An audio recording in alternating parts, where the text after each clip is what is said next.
Manipur BJP के लिए गले की हड्डी बन गया है। वो न इसे निगल पा रही है और न उगल पा रही है।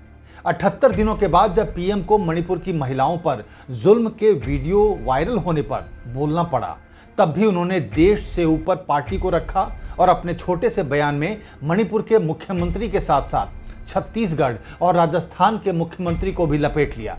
लेकिन शायद उससे बात नहीं बनी, इसलिए फिर मोर्चा गोदी मीडिया ने संभाला और मामले को हिंदू मुस्लिम रंग दे डाला। नमस्कार, मैं हूं राकेश और आप देख रहे हैं पॉइंट ऑफ व्यू।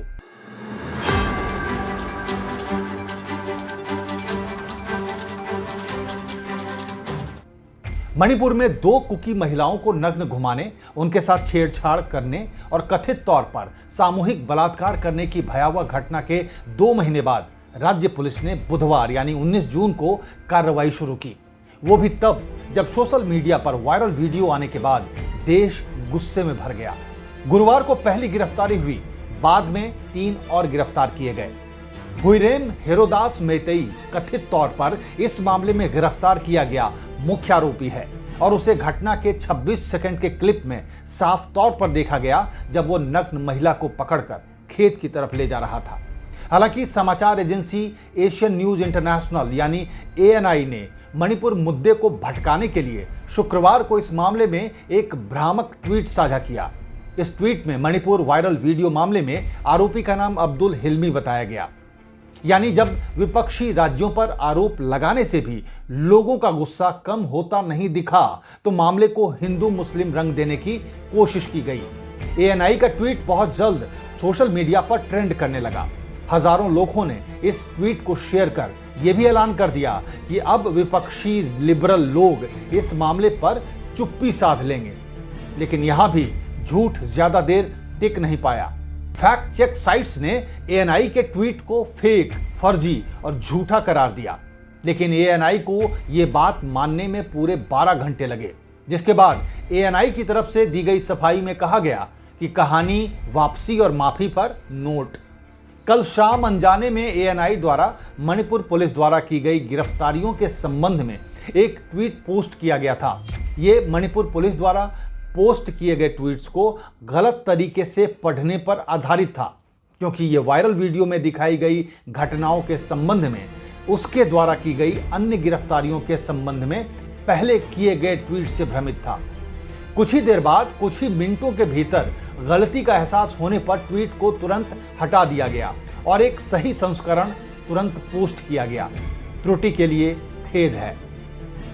माफी वाले इस ट्वीट को ANI की एडिटर स्मिता प्रकाश ने भी शेयर किया। लेकिन सवाल यह है कि जब गलती का एहसास चंद मिनटों में हो गया था, तो फिर माफी मांगने में 12 घंटे क्यों लगे?